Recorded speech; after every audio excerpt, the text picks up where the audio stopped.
মুহূর্তে ক্রিকেট বিশ্বে বিশেষ করে টি-20 ফরম্যাটে গোটা বিশ্ব জুড়ে ব্যাটারদের রমরমা দাপটের সঙ্গে তারা খেলছেন। এই ফরম্যাটে ক্রিকেট বিশ্বে টি-20 ফরম্যাটে এই সমস্ত 22 গজ কার্যত ব্যাটারদের সুবিধার্থেই তৈরি করা হয়।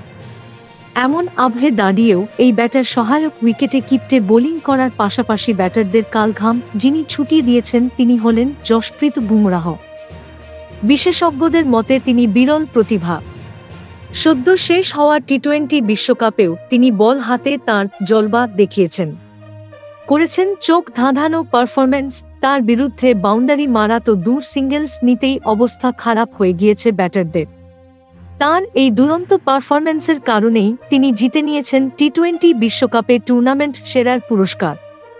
এরপর বৃহস্পতিবারই দেশে ফিরেছেন তাঁরা। তাদেরকে সম্বর্ধনা দিতে বিসিসিআই এর তরফে ওয়াংখেড়ে স্টেডিয়ামে এক জমকালো অনুষ্ঠানের আয়োজন করা হয়েছিল।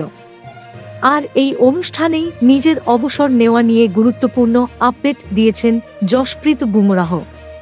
টি-20 বিশ্বকাপে চ্যাম্পিয়ন হওয়ার পরেই রোহিত শর্মা, বিরাট কোহলি এবং রবীন্দ্র জাদেজা অবসর নিয়ে ফেলেছেন।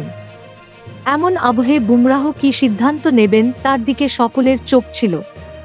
অনুষ্ঠানের সঞ্চালক গৌরব কাপুর বিষয়টি নিয়ে বুমরাহকে প্রশ্ন করেছিলেন, যার উত্তরে ভারতীয় ক্রিকেট ভক্তদের আশ্বস্ত করে বুমরাহ জানিয়েছেন তার অবসর নিতে এখনো অনেক দেরি রয়েছে।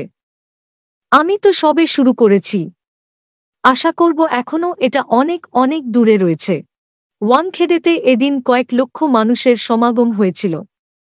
মাঠের বাইরেও ছিল আরও কয়েক লক্ষ ভক্ত। বুমরাহর এই কথা শুনে উল্লাসে ফেটে পড়েন সকলেই, পাশাপাশি স্বস্তির নিঃশ্বাসও ফেলেন তারা। Thank you so much for watching. Subscribe our channel and press the bell icon for more updates.